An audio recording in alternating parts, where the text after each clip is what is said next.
Yes, Disney Channel has the most infamous tween shows. But were you hooked immediately when they came out? I'm not sure if you remember the origins of these shows, but Hannah Montana had her secret, Alex Russo had her magic, and The Sweet Life had its hotel. They were so good at hooking you right from the beginning, and there's a lot of similarities in these pilots. I wanted to go over Sweet Life, Hannah Montana, Wizards, and Sunny with a Chance, and kind of talk about the similarities and differences. Let's figure out what makes the magic so magic.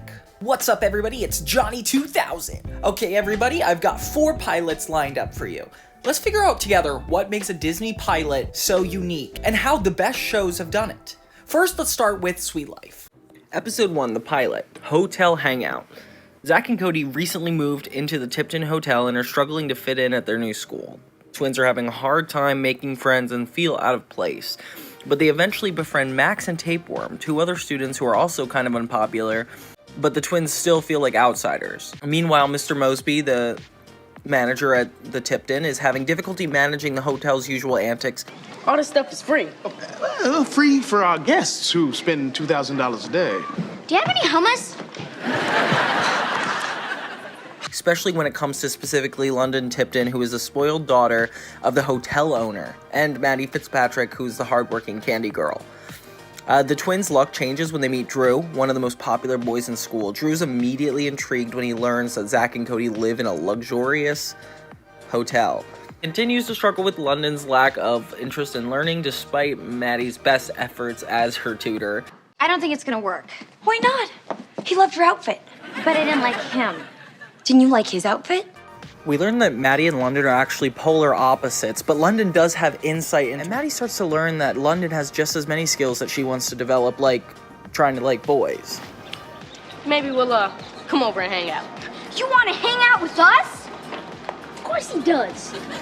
Hang out with them. As their popularity rises, Zack and Cody start to enjoy the perks of being associated with Drew. They start to drift away from Max and Tapeworm, ignoring their real friends in favor of their newfound status. No, that doesn't work for us. You need to leave. Tell him why, Zack. So in the end, Zack and Cody soon realize that their popularity comes with a price. So after experiencing firsthand how shallow and superficial the popular crowd is, they come to understand the true value of friendship. The twins make amends with Max and Tapeworm, learning that the loyalty and genuine connections are more important than the popularity.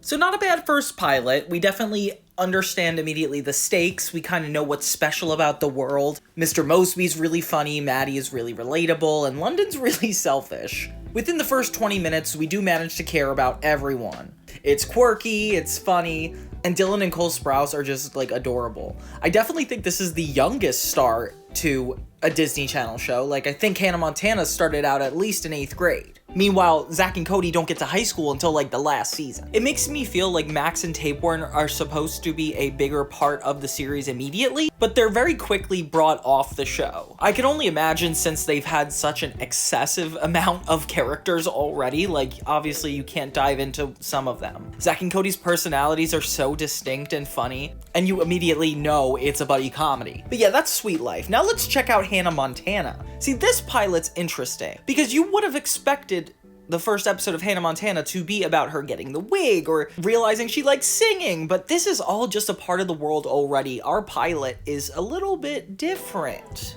So every Hannah Montana episode title references a song, like Lily, Do You Want to Know a Secret is a play on the Beatles song, Do You Want to Know a Secret? Okay, Miley Stewart's best friend, Lily Truscott, buys 2 tickets to see a Hannah Montana concert for her and Miley, because Miley's secret is Hannah Montana. She says she can't go. Since she said no, Lily ends up going to the concert with Oliver Oaken, who is Miley and Lily's friend. But the concert that night, Lily and Oliver end up actually sneaking into Hannah Montana's dressing room. Get out of here right now or I'll call security. Wait, no, I'm sorry. I was just looking for a souvenir. My name's Lily Truscott, and I'm a huge fan. When she finds out that Miley is Hannah Montana, Aren't you gonna get that? No. I'm talking to you. That would be rude. Miley then explains to her why she did not tell her and then shows her the Hannah closet. However, when Lily tries to convince Miley she should tell her secret at school, Miley thinks it's a terrible idea. And that kind of gets them into a big fight. Everything I was afraid that would what happened, happened. So every Hannah Montana episode, Jackson's line of when you get it, flaunt it, references a song from the musical The Producers. Fermain is based on Frank Egelhofer, Martin Short's character in the movie Father of the Bride and Father of the Bride Part. And then Amber and Ashley, the popular girls in the episode, signature catchphrase, "Oh, tss," is a reference to a Disney cartoon, Recess, where the clique of the mean girls called the Ashleys would say, "Ooh, scandalous." You're pathetic. Ooh.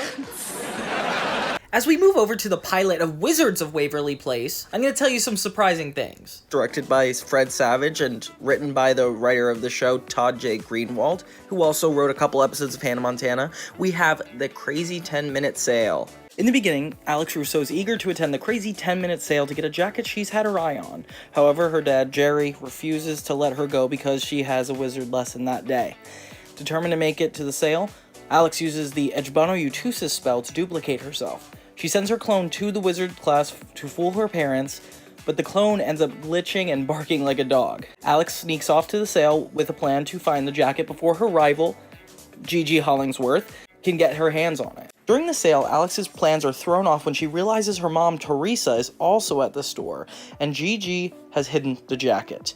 Meanwhile, Max gets a new wand, and while playing with the duplicate Alex back at home, he unknowingly controls the real Alex at the store, making her perform strange actions like dancing and spinning, and it creates chaos at the sale and exposes Alex's deception to both her mom and dad, who arrive at the store after discovering she skipped wizard class. In the end, Alex is caught by her parents and dragged out of the store, but not before she publicly reveals that Gigi's real name is Gertrude, embarrassing her. Jerry figures out what happened with the clone and Max's new wand. Although Max tries to shift the blame to Alex, the family ends up discussing all the trouble caused. Jerry grounds Alex for 4 weeks as punishment, while Max and Justin escape with only minor consequences.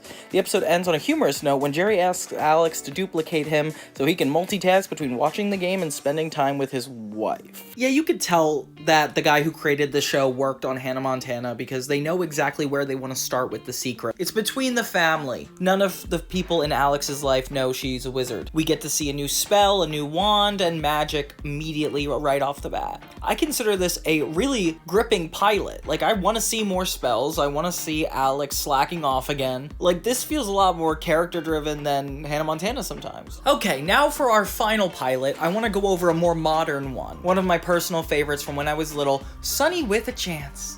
Okay, Season 1, Episode 1 is called Sketchy Beginnings, which is a really cool name for a pilot. So we start with a so random sketch between Nico and Grady. The joke is that he's a dolphin boy, and water squirts out of his head when he sees a pretty girl. Weird concept already. It's clear Dolphin Boy is a sketch, much like SNL. He's Dolphin Boy. We see Sonny Monroe watching from her bedroom. The theme song kind of explains what happens, and we're thrown right into it. Sonny's visiting the set for the first time, and her mom is super excited because this is the first time they actually left. They meet Marshall, who's the head of the show, kind of like the Lorne Michaels. Very quirky. And we're introduced to the main hub of the show, the prop room, which is a very unique idea, like a prop room being where everybody convenes. That's really cool. Sonny meets Nico and Grady for the first time, and Tawny, who immediately doesn't like her. Well, she's our newest cast member, Tawn. You remember we said goodbye to Mandy on our last show? I remembered the goodbye. I just didn't think there was gonna be a hello. It feels like kind of a 30 Rock for kids, like the quirky main character and the diva best friend, but I like that they both want to be a comedian. Tawny kind of warns her. Let's think of the studio as a school. I'm the head cheerleader, and you're the new kid. And Sonny is like, whoa, I don't know if this workplace is what it's cracked up to be. They do a Queen Bee sketch with Tawny as the queen. When the Queen Bee sketch isn't working, Sonny makes a suggestion that everybody finds really funny, which I don't know how. It's not that funny, she's just being weird. Tawny gets really upstaged, and it becomes a big deal. Who ends up ripping her stuffed toy. Next thing you know, Tawny is threatened by everything that happens. Now, just like that deer, you get up and dust off your antlers and angrily kick in our headlights. You want me to kick her in her headlights? No, look. Sonny actually tries to befriend Tawny. Aw, a peace offering?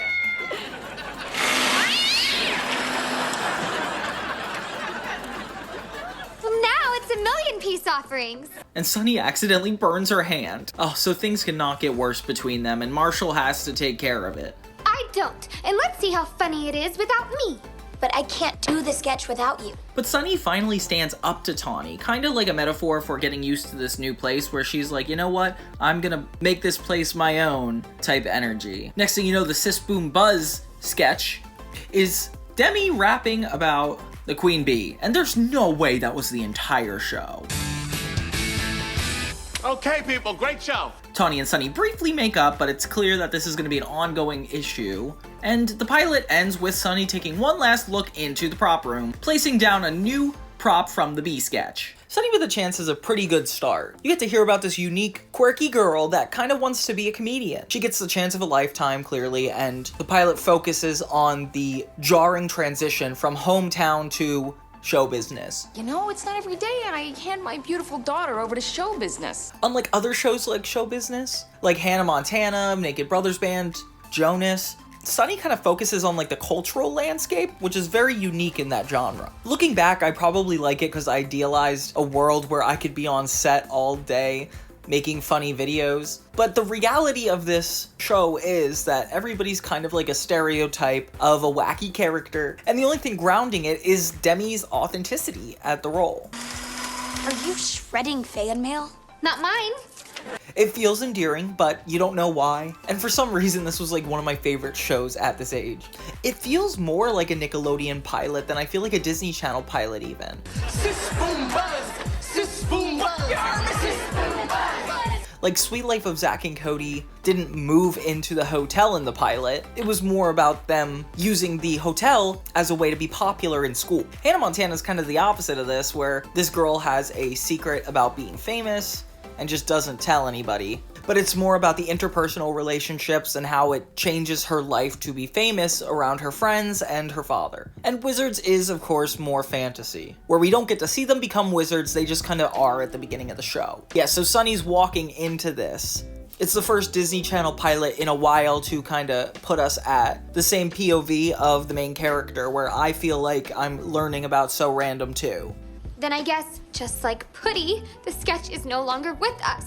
The sketches are really funny, and I love how it's weaved into the plot, the conflict between Tawny and Sonny, because it makes for a major blowout when they actually do the performance. And I'm excited because it sets the groundwork for this show being their entire lives. It stinks because I forgot that Chad Dylan Cooper isn't until the next episode, making me feel like this pilot's slightly weaker than I thought. Like, imagine they never got to series. Like, I wish they had Chad Dylan Cooper in the first episode to kind of show how funny this world can really be. I'm not sure if that was like a choice by Disney, an executive, or what, to give him his own episode, but I definitely think it would have drew me into the show a lot more, as the show becomes like completely about Mackenzie Falls. So yeah, overall, Sonny with a Chance, very effective pilot. It's polished really well, but it's like only really surviving off of Demi's authenticity. The show itself is kind of like a tween 30 Rock with less funny jokes. And I'm betraying my younger self because this used to be my favorite show, but it's just not all it's cracked up to be. And I don't know if that's because of time or truth.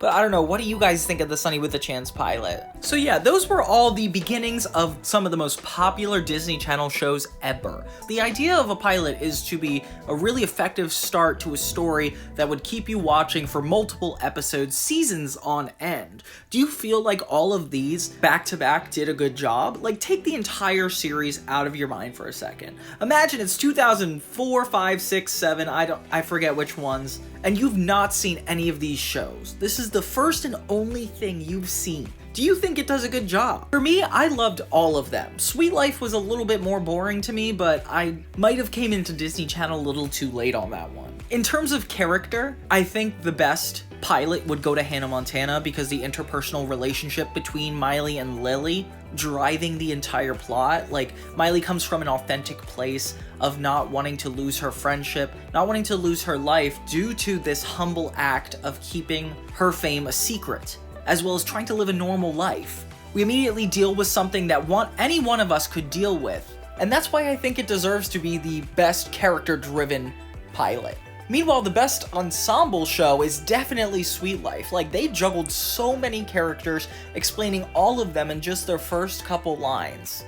I like that we meet Lance, the lifeguard, Esteban the bellhop. It's clear that the entire world of Zack and Cody takes place within this hotel. Although, if this was the only episode I'd seen, I might not even know that. They spend a lot of time in the school. I know that they're just trying to kind of compare normal average life to what it's like to live in a hotel, and that contrast is very, very evident in this pilot.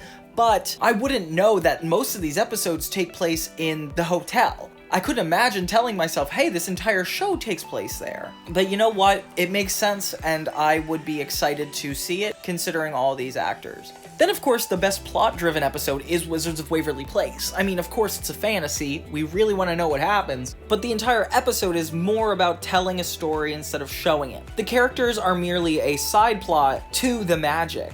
I'm not saying it's not interesting. I mean, if anything, I'm sure some people prefer a pilot that starts with magic than the one like Hannah Montana that's so grounded. But I guess overall, it just depends on what your taste is. What do you guys think? Does the first episode bring back nostalgic vibes for you? Sunny with a Chance is almost the least effective out of all of them, which is weird because it came so much later than them. So you'd think they would take the best aspects of all of the earlier episodes and make it better, but there's no secret, there's no intense reason to watch another episode beside Tawny and Sunny's plot lines, so it's hard for me to back up this one. I'm gonna have to settle on giving it the least but still great pilot. A bad Disney pilot is sometimes as good as a Nickelodeon good pilot, just because Disney seems to have all of their stuff together and organize it in a really careful way. Unlike iCarly or Big Time Rush, where they're not afraid to just throw their personality in your face and not even worry about plot. Do you remember the very beginnings, or is it a lot more awkward than you remembered? Join me next time, Johnny2000, to cover more 2000s media, TV, music, video games, and so much more. Until then, have a great day.